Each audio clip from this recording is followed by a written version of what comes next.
Welcome to the EduSri course on Art and Science of Talent Acquisition.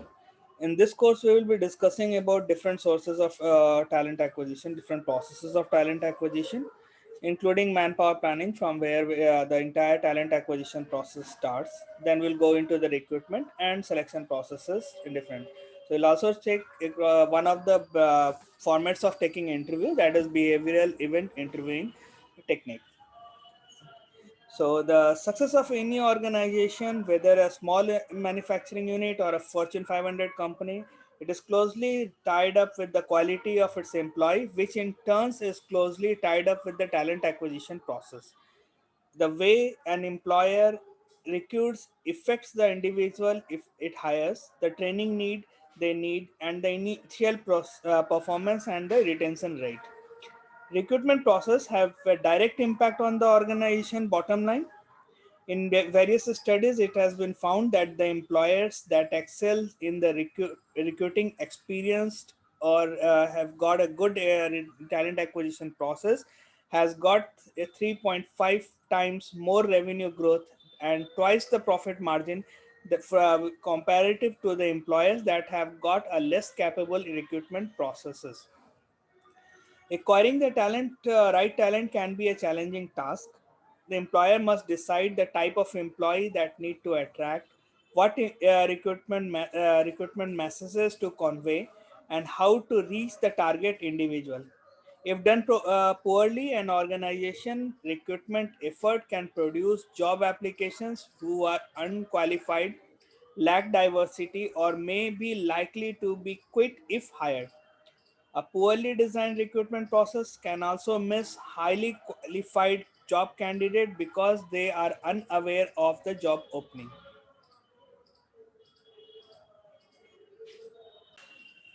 Before getting into all the details of recruitment processes or the talent acquisition processes, consider how the things have been changing during the last couple of years. The use of social networking websites like LinkedIn and Facebook has rapidly growing in the recruitment processes. Another important change is that increased in the mobile technology by the job applicants. Today, many job applicants apply the jobs using the cell phones. They have got either the Facebook, LinkedIn, or different job portals that is there. They used to open up their mobile app and you know apply through that. Although these changes in the recruitment landscape are exciting, and the recruitment manager should carefully evaluate the pros and cons of the new development before making the changes in the current recruitment. For example, although social networking sites allow access to the passive candidates, we will be looking about all the sociology of the candidature. Okay, some evidence suggests that the passive candidates are more expensive to recruit if they are hired, do not make a good employee as an active candidate.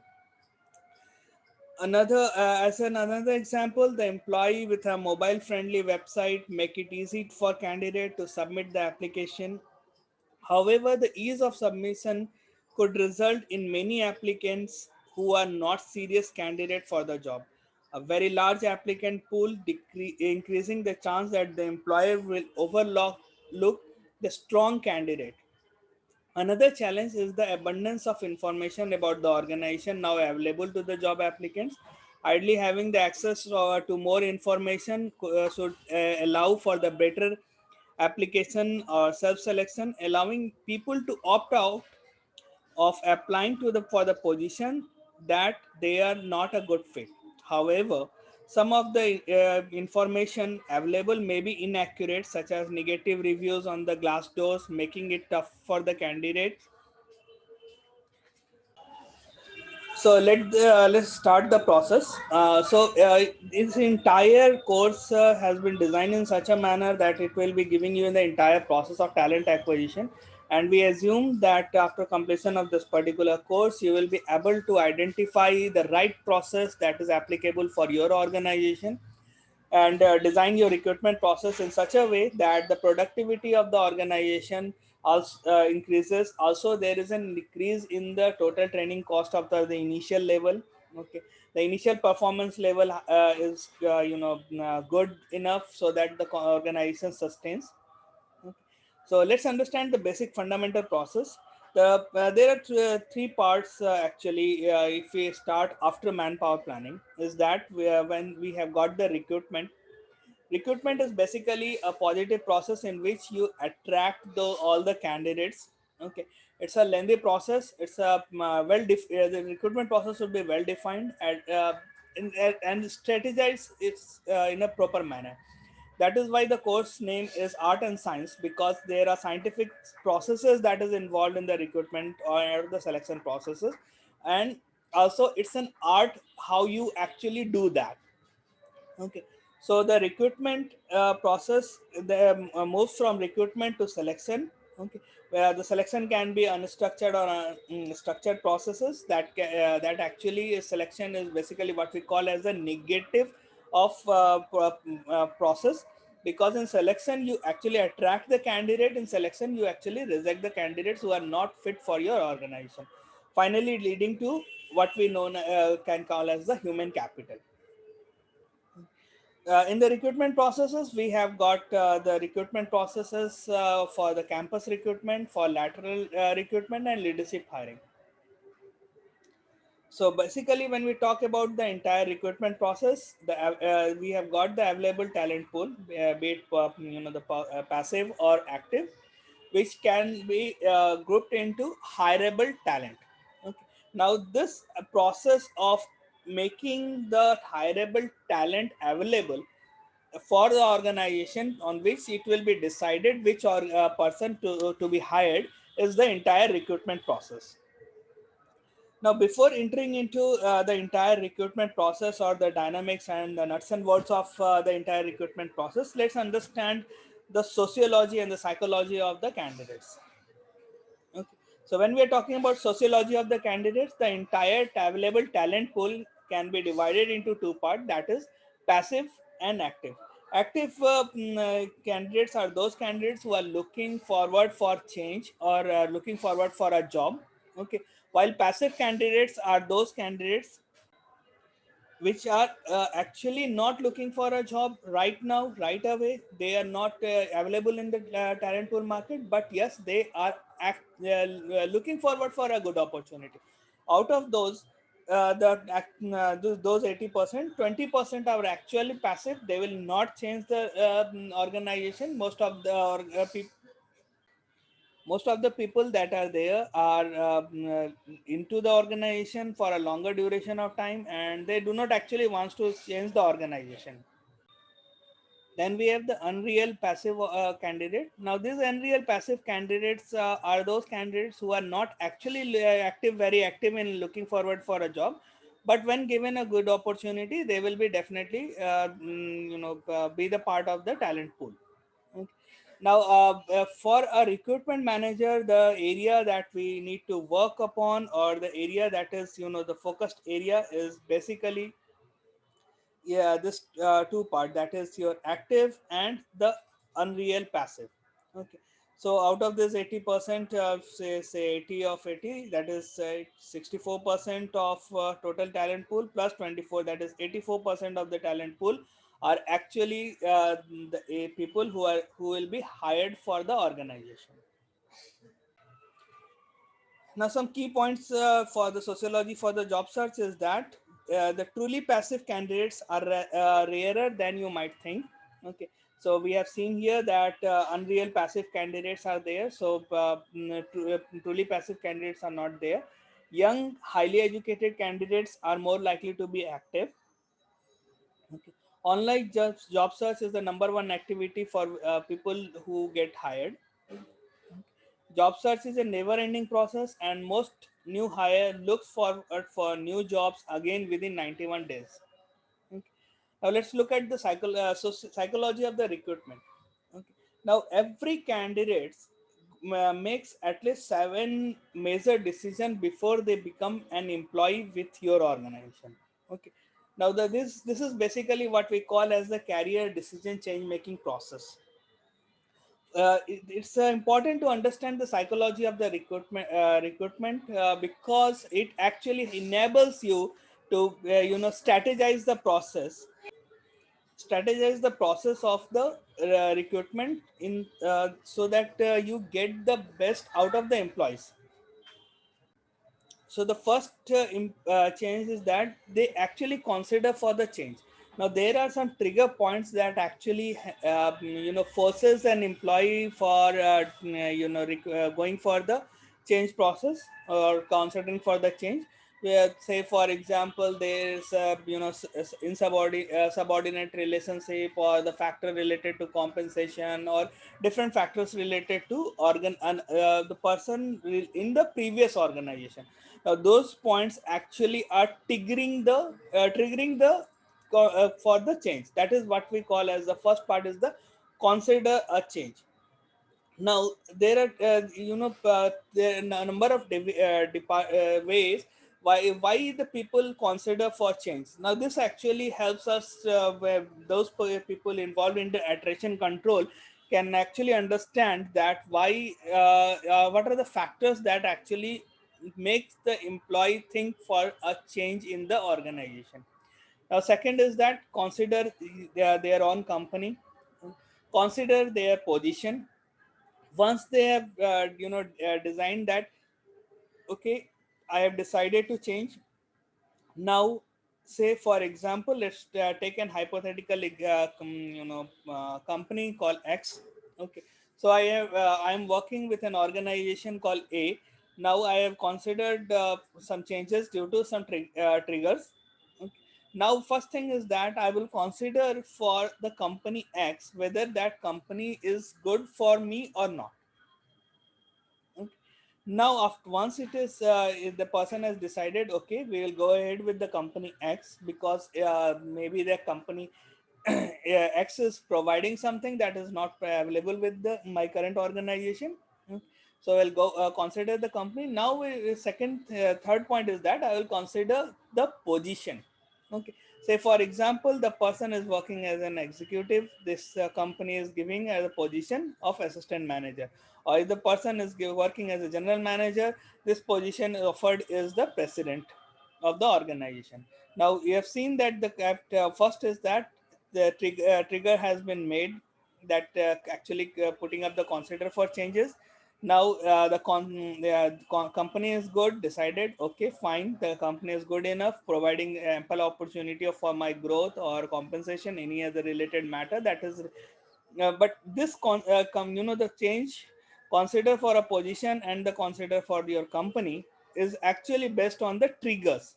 Okay, so the identification of the trigger is very important, because the once the trigger is identified, okay, then the position should be. So one thing is that when we are working on the passive candidates, okay, the position or the company image can be designed in such a manner that we call as the employer branding. Okay, and we will look into the process of different parts, how we do this entire process. Okay, so we actually go for the consideration of the position. Now this position and the consideration of the company can be designed in such a manner that it actually answers the trigger point that has been triggered the consideration for the change. Now after that, the company actually I actually apply for the organization. I commit to the process. Into the process is basically your selection processes. Once the selection process is there, okay, then I accept the offer, and then I appear for the new job on the date of joining. Okay, now this is basically the entire career decision planning process. Okay. Now, what are the things that actually changes during the career changes? In the first 20, if we put that scale on 0 to 65, taking as the 65 as the age of retirement, or something related to that, there are different career changes that makes.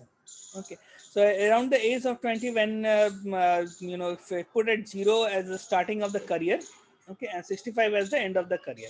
Okay. So around 20 years, it's basically changing the working condition or changing the residence. Slowly, when the person gets experience, it can face the problems related to trouble with the bosses. Now change in the responsibility of the works. Okay. The person got married, child living home. Okay. forced closure or mortgages, because in the around age of 30 to 35, the people start taking emis and loans and everything for their own purpose, for their making their home or anything else. Okay. Now home loans and everything, so basically forced closure to the mortgages or loans. Okay. Now then we have got the changes in the work with the different line of work. For female, it can be around you can get an age from 30 to 40. It's usually the pregnancy, because of that actually pushes the change. Okay. Then around 45 people, many people leave the organization because they want to go for other work. They go for self retirement, because many of them enter into their own organization or so. For 47, dismissal of work, 50, marriage. So there are different life changes that actually takes place, so there are different phases that goes on, and actually these are the triggers of the changes. Okay.